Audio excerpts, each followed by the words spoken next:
ነበርያ ነበረ ክልተ ኣዕሩኽ ነበሩ እቲ ሓደ ለባም እቲ ካልኣይ ድማ ዓሻ ሓደ መዓልቲ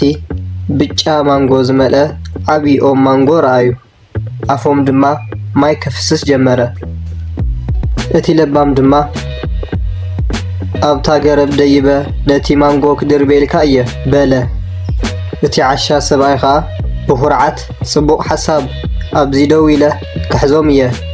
ኣብ መሓዝ ኣዝየ እየ ንፉዕ በለ ስለዚ እቲ ለባም ናብታ ገረብ ደየበ ኣብ ላዕሊ ድማ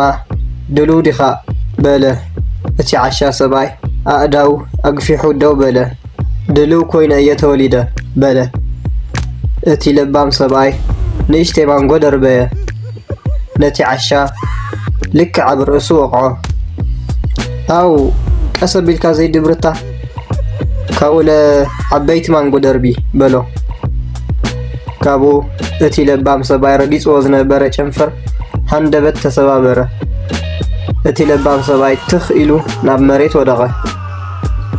ካብኡ እቲ ዓሻ ከክንድዚ የደርቢ ኢለካ ነይረ በሎ